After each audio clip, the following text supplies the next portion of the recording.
Welcome, everybody. Welcome back to After Wine School. I am Keith Wallace.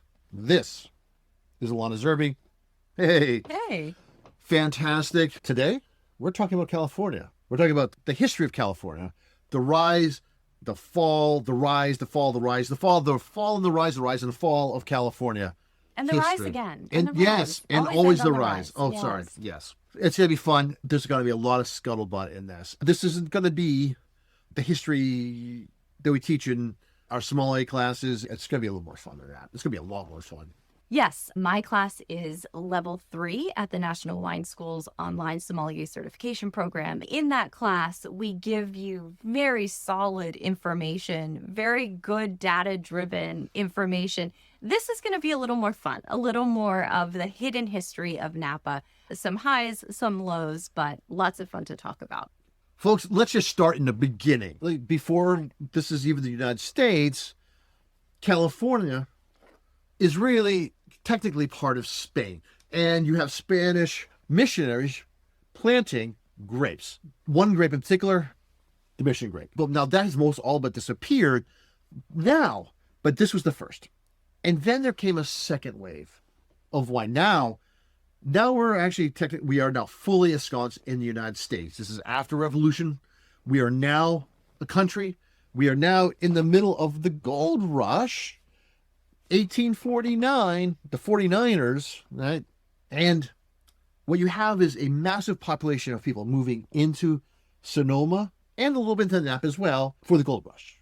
These communities are starting to be built, but what you also need is you need wine. Not surprisingly, if you're digging, panning for gold, you're going to need some booze. So this wine was specifically being made for those who were panning for gold. And not long after, right, you have the guy who is, I think of as the man. He's the great-grandfather of the wine trade in Northern California. And I'm always going to butcher his name. Haraszthy, as I think is how I pronounce his name. Here's the deal. I'll do my best. I believe it's Augustine Haraszthy. If you it's close enough that people will know what you were talking about. Yes. When I teach Augustine Haraszthy in my class, when it comes to the final in the essay exam, I do let the students just write the count. All right. We all know who we're talking about. All right. It's going to be the count. The count. All right. So the count, what he did was fascinating. First off, what he did was he actually went to Europe to collect samples of grapevines. And he didn't just bring back like 1 or 2 or 10 or 100. I think it was like 100,000 different plants brought back to plant. He starts making wine. He's involved in the wine trade. He does some significant things. And in fact, the winery Buena Vista in Sonoma, that's his winery. Like his original vineyards are still there. You can still go to those vineyards and say, oh, this is the origin. This is the place it all started. But then the dude does disappear. There is a lot of questions about finance and money, who owed what. Money in coffers definitely went missing. And he definitely ended up in Central America, and he fell into a pit of alligators. I think it was alligators. Yeah, and his estate does say that he was owed this money that he took. But we don't know, because we can't ask him, because he's in the belly of a long-dead alligator. He lived a good life. He However did. It ended. He exciting, yes. Interesting. And I personally, I love this is the story, the origin history of American wine on the West Coast. Like it's perfect. It's perfect. Well, it's hard to segue into phylloxera after that story. But that is the next major event after really the settlement of Northern California as the unofficial wine capital of California starting in the 1860s. Shortly thereafter, starting in the 1880s, we get the first wave of phylloxera to hit California. Yes, we do. So phylloxera was a louse, an aphid, that originally lived on a North American rootstock. This rootstock had made its way to Europe in the mid-19th century, had decimated vineyards throughout Europe, and it eventually made its way back to this new wine region of California. At this time, Sonoma and Napa started to become rivals. Originally, we mentioned the Count, his vineyard was in Sonoma, so that's the first official winery. But quickly thereafter, we have the Charles Krug winery, and then Inglenook follows. And so this Napa-Sonoma rivalry starts. Now, Heath, why do you think Napa reigned supreme ultimately between these two over the 20th century? I just think that it's just easier to get there. They're competitors largely because of San Francisco. Like, you're competing against your local market. Wine regions have always done that. You know, if you're in Sonoma, you're not competing with other Sonoma wineries. You actually are banded together. Like, you see yourself as one wine region doing one thing. So you're not really competing with your neighbors, which is actually the best thing about the wine trade is your neighbors are your partners, not your enemy. But who your enemy is another wine region. So so Sonoma always was dogging on Napa, Napa dogging on Sonoma. And even though Sonoma is actually more variable and that you can produce many more kinds of wine, but Napa is actually much more linear. So when they started building highways, roads, it just made Napa much easier access from San Francisco. It's actually much harder. Like, you can get to like the bottom of Sonoma, but then it's kind of a bear to get all the way through. I think it's just transportation. It's interesting how infrastructure often plays a role in which regions become ascendant over others. Doesn't it though? Yeah. It really is. And I think actually, like, if you could track the development of highways and roads, you would see that actually having a massive effect. But then comes the next big drop, which is Prohibition. Now, we have a whole episode talking about Prohibition. Absolutely fantastic. Go listen. The only thing I would say, one thing, is that the people who survived, the wineries that survived, and this is important for anybody, like, how do you survive when your entire market disappears? Like, this is a business issue. What they did was they actually didn't just make wine. They actually aggregated wine and sold in bulk. The Gallos, they did that. They sold wine in bulk. Now, there's another family that were also a winemaking family. What they focused on instead was actually transportation, getting wine from Northern California to the East Coast, where most of it was sold, and throughout the country. And that was the Mondavi family. So what you saw was winery families going into other parts of the economy to bolster production and to stay in the game. And this is what you really have to do. Small wineries may fail if they don't diversify in times like this. And this is an important story. Whenever there's a downside, whenever things go, like the economy falters, you may have to get into other parts of the industry. And to be honest, that's what we did. What I did in the beginning of the wine school, we expanded the wine school from being just like offering classes to actually starting to run sommelier and winemaking programs eventually. Like, we started doing other things because you have to adapt to the marketplace. Right. And so as you're reallocating resources to a completely new business model, a lot of the knowledge about fine winemaking is lost. Families, they were winemaking families, but their focus had to be on a different core part of the business. And so the reputation of wine suffered tremendously after Prohibition in California. There were so many hundreds of wineries that were lost. And so the reputation is really in shambles after Prohibition. And now the American palate is also not there. Like, they're not drinking wine anymore. They haven't been drinking wine for over a decade. But when they start drinking wine again, what they're looking for is very low cost, sweet wines. You know, this is the era of the jug wine. So this is where you have, this is the worst wine in American history. It's also my favorite moment in American wine history completely. Not because of the wine quality, but because of the marketing and how people saw it. Wine actually did at this point become for everybody, right? It was cheap, it was sweet, it was easy to get. And this is also when you started seeing in the 40s and the 50s television advertising. And oh my God, it is fantastic. Anyone wants to spend a beautiful half an hour of your life to waste it, like, stay off of TikTok, go find yourself the Italian Swiss colony ads. So this was one of the biggest jug wine companies. And this is where you see things like, let's pronounce it the way they would, Chablis being produced, or American champagne, calling things like Ruby Burgundy, using all these classical French names and just turning them into these generic terms for just really terrible, slightly bubbly, oftentimes co-fermented, just weird stuff. Now, behind the scenes, there was serious scientific study being undertaken at UC Davis at this time. So there was a lot of science research being done on grape selection, site selection, mechanization in the vineyard. And so there was a retrenching that was led by UC Davis, really starting to reteach people about what grapes should be planted in what site. And so they played a critical role in ushering out eventually, despite how entertaining the advertisements might have been, ushering out this era of jug wine and moving into a resurgence. Yeah, it's actually for the first time, like just actually scientifically focused on like what grape varieties should we be growing where, because so much was lost, and they were really building from scratch and using a very distinctly scientific model, which was very different than what anyone else was doing in the world. And they did so much good. Now you can point out like, oh, they missed this and they missed that and they did this wrong. Doesn't matter. This is the building block. Science is the building block of the wine industry in California and in America. And that's unusual. Everyone else starts with monks. We start with scientists.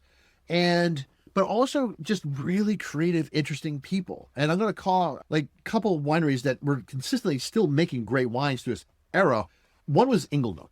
And now this is a name that if you even hear about it, you think jug wine, because eventually the name Inglenook was sold off for jug wines.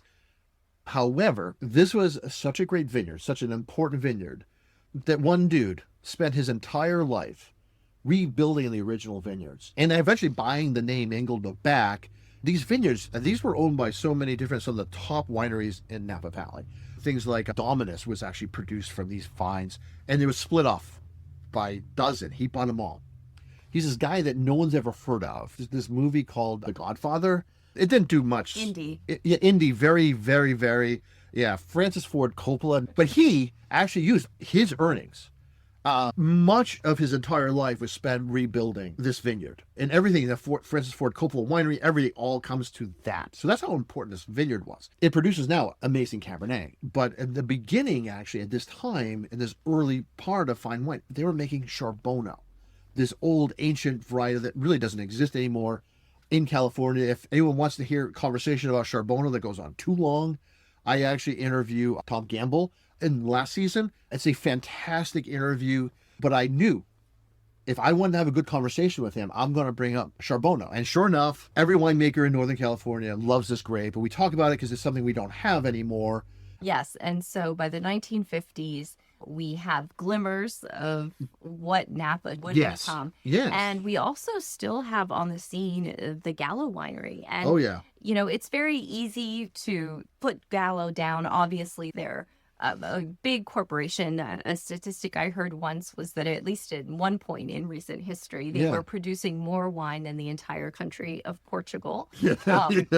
So they, by the 1950s, had 25% of American wine market share. So they were a huge player, and they were also very technology minded as well. So they funded a lot of the innovations that UC Davis pioneered. Oh, absolutely. They funded, they were the bulwark, and everyone can make fun of Gallo. Like you can, and you shouldn't, because like they are a beloved company for their employees. And for that alone, I have a lot of respect, but also their technology, even now, like they have been the forerunner now, and their technology is insane. Like walking in, they're the only winery I've ever walked into one of their facilities. I looked at, I didn't understand everything. Like they had fermenters that were not static, but that actually rotated, right? They were just massive, like, these are like, we're talking tons of fruit rotating to actually make sure that the cap actually always stays wet. And like, it's futuristic. Like they are a brilliant family run company. A lot of respect for them. So, you don't have to go buy their wines. I don't buy their wines, but you walk by and you go like, respect. Yeah. Thanks. You just shot that potential sponsor down. Sorry, Gallo. We'll never. Because that's the thing is, running a wine school means I never show any corporate wines. Wines like that are beautiful and amazing, but they are not what I want to show. I need to show authentic wines, not successful wines. That's just, but they're successful. Respect. Now, what comes next is they're building a platform where Napa starts to rise. And a couple people here that really matter. First off, Mondavi. You got to talk about Mondavi because Robert Mondavi, himself, what he does, he's a marketing genius. And everyone says that, and it's true. Like, for instance, Sauvignon Blanc. Everyone loves it now, but back in the day, back in the 60s, nobody liked it. I mean, everyone grew it. It was a common grape grown in California. Everybody disliked it. Wouldn't sell. So what Mondavi did was they actually started looking at what the French do. They looked specifically at Fumé, which was oftentimes at that era aged with a little bit of oak and a little bit of malolactic fermentation. So a little softer, a little creamier, a little bit more spice. And so they borrowed that and they took it like California always does, made it even more oak aged, more new oak, more mallow, richer, creamier, spicier, more unctuous. And he rebranded it. Mondavi rebranded it as Fumé Blanc. And Fumé Blanc was a stellar success. Today, you don't find it nearly as much. Only a few people still produce it, but that was the marketing zeitgeist, marketing train that just ran through America. And it really made Mondavi's name, their winery. That was their biggest seller for a very long time. But then you also have Tchelistcheff. How close was I? That was great, okay. Actually. That was excellent. So André Tchelistcheff got that whole thing right. Thank God. He is the guy, and he's working for BV. And he's the guy who really brings the whole idea of modern winemaking into the winery itself. Everything before this point was a little messy. Davis is working hard to get things planted in science, but that's different. That's the classroom. That's in the vineyard. Tchelistcheff brings it into the winery itself. One of the biggest innovations is cold stabilization. This may sound boring because it is. Cold stabilization is not sexy, but it is essential to winemaking. It is one of the critical modern steps. Something that hadn't happened before, now always happens, is cold stabilization. He also introduces not just bringing barrels in, but actually new barrels and cleanliness. He brings in sanitization into wines, into BV. And what you have is a completely new flavor of wine. Because a lot of wines before here, a lot of our flavor profiles were not clean. They were not clear. They were not precise like we expect today. Like you would have a little bit of vinegar note. You would have a little diacetyl. You would have more volatile acids. You would have funky weirdness from bacteria from old barrels that weren't properly sanitized. He is the guy who, if it wasn't for him, you would probably not love wines like you do. You'd probably be drinking beer right now if it wasn't for him. So, yeah. We have André Tchelistcheff actually to thank for the victory in the Judgment of Paris. Yes. So this is the next seminal event in California wine lore. Everybody knows the Judgment of Paris. We've talked about it before on this wine podcast. But basically, we had this great matchup in Paris in 1976 among wines from the best of France and the best of Napa, as judged by French wine judges. And they scored the Napa wines much higher than the French wines. And so Napa wine was an underdog and overnight became a superstar. And the two wineries that everybody knows from this famous battle are Chateau Montelena. Mike Dierich was the winemaker there, and Stag's Leap. And Warren Winiarski was the winemaker at Stag's Leap. Both of these gentlemen were mentored by Tchelistcheff. And they mentored more. It was like if you track that family tree of knowledge and of mentorship, it just goes all the way to today. I mean, it is just everybody was touched by them. Not in a bad way, in a good way. Now, it was such an important moment. It was actually these people that makes Napa. That makes all of our wine in America, actually. That's our origin. Absolutely. Now, I thought you were going to mention, Keith. Oh? Judgment of Paris. There was a famous movie. Oh, okay. Oh, you're goading me now. Yeah. Oh, I was not going to talk about this. All right. Okay. Old Man Ranhat goes on. All right. Let's do this. So there's a movie called Bottle Shock. The problem was it was all about the Judgment of Paris. And unfortunately, none of it was really true. I mean, they wrote out an entire winemaker out of it. And also the whole idea was that there's a problem with the wines that they had bottle shock, which you get. This is a real thing that happens. When you're bottling, you're doing it without oxygen, and you have, back then, maybe CO2, but now these days we use argon. So you inject the wine in a stream with inert gas. Now that gas ends up being embedded within the wine itself, pressurized, and eventually leaches out, and not a big deal. But if you actually open that bottle right after it was bottled, it's going to taste weird. Unless you swirl the wine, and then that evaporates. But, so they made this as if this was a huge problem, and oh no, the wines are ruined. None of that happened. And I'll always resent and regret this movie because of that. But at this point, you see Napa wine making its way into the popular culture. Yes, and big time. So people were dazzled by the lifestyles. Absolutely. Real estate prices went through the roof. These wines became associated with luxury, Wall Street bonuses, Gordon Gekko. Wines are going for hundreds of dollars a bottle. Allocations from wineries are big business. Yep. It's very glamorous. Yes, very it is. Hollywood. And of course, there's a lot of infighting that starts happening at this time. One of the most famous battles, literally fisticuffs between brothers, occurs. Robert and Peter Mondavi, they literally come to blows over the future of their winery. And if you're interested, it's a bit gossipy, but it's delicious fun. The House of Mondavi is a great book. And actually, as we were talking earlier, oh yes, we started thinking about the soap opera Falcon Crest and looking it up. And in fact, it was inspired by the Mondavi family and other high-profile winemaking families in Napa Valley. It was called Tuscany Valley in the drama series at that time.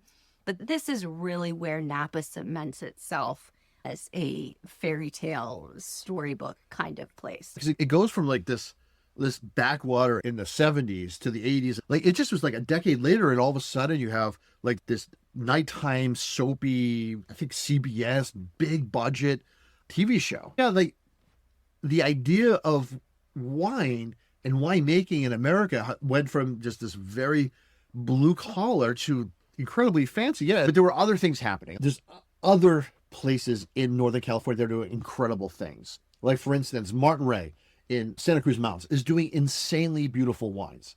Now, there is actually a Martin Ray winery now. It has nothing to do with the original, but back then, he was making wines in Santa Cruz Mountains. This is insane. Like, you know how high up though they are and how impossible it is to harvest, but he did, and his wines were famous, beloved at that time. So it isn't just Napa. There's other things that were really magical happening up in Northern California. So this boom just begets another boom. Now we went from big Falcon Crest now to Mondavi, and now we are actually now going to the stratosphere, a place that no wine region in America ever has been in. And this starts with Robert Parker. We talked about him before. Now, it's not just we have wines that are $100, $200. Now, we have wines like Staglin and many others that you can't get. You can't buy them. They are allocated now. And so maybe you have to go to the winery, and maybe, just maybe, they'll put you on the wait list. And maybe you have to buy all their wines just to get the wines you actually want. And maybe you have to buy them consistently year after year to get the ones you really want. And so this becomes this ladder, and it doesn't matter. You can be as rich as Midas, and you cannot get these wines. Like Screaming Eagle, right? How many of you have ever had it, right? But now we're at the stage of such exclusivity. This is no longer about the wine. It's actually about class. It's actually about hierarchy. It's actually about having things that no one else could possibly ever have. It's kind of like drinking DRC at a basketball game, right? That's this level. Like, I can do this. I'm not enjoying it, but no one else could possibly do this. And so in steps the rise of the wine snob. Yes. Oh, yes. And here we move. Are you going to talk about, are you going to bring in Sideways? Absolutely. I'm going to bring in Sideways. Good. It's something that younger people, God bless, have not heard of. Oh, but it is still so relevant in the wine industry. So this was the iconic movie from 2004. Yes. Featuring Paul Giamatti in a standout performance, but his female co-stars, I think, are much better. Sandra Oh, Virginia Madsen, iconic, great performances. Beautiful. Love them. But what this movie taught all American wine drinkers was that you should love Pinot Noir and hate Merlot. Yes. And it truly had a devastating effect on Merlot wine sales, the rise of Pinot Noir, which we have seen to this day. I saw it actually at the premiere. And like I had just started the school only a couple years before the wine school. And I had just come out of winemaking. Now I'm teaching and I'm watching this movie. And I hate this movie. I mean, he steals from his mom. And then, this whole anti-Merlot thing. And then it's weird because at the end of the movie, he's drinking Cheval Blanc, which is actually partly Merlot. And he loves Pinot Noir. So why isn't his favorite wine Pinot Noir? I had a lot of questions at the end of the movie. And I did. But that caught on so fast with Merlot sales drop. And Pinot rise. Because that was completely unexpected because, to be honest, the American palate is much closer to like Cabernet and Merlot and not Pinot. And actually, from that point on, when we started running academic programs at the school, I actually had to make sure that people understand the genetic similarities and the flavor similarities between Cabernet Sauvignon and Merlot, because Americans all of a sudden had this bad idea, really bad idea, that somehow Merlot is like this cheap wine, easy drinking, and Cabernet Sauvignon is this magnificent, beautiful wine. And they just did not have an understanding that, no, these two grapes are typically blended. They're so close together that oftentimes people, when you taste them blind, if they're made in the same way, you can't tell them apart. So all of that to say, oh my God, yeah, this was a massive change in wine. And I am glad that people, young folks, don't actually know this movie. So here we are, right? California, especially Northern California. What's actually happening is the rest of Americans' wine regions are starting to actually rise up as well. The whole idea of local agriculture, that was really big about a decade ago, and it kind of faded out. But the thing is, it didn't fade out in the wine industry. The wine industry took that and they said yes.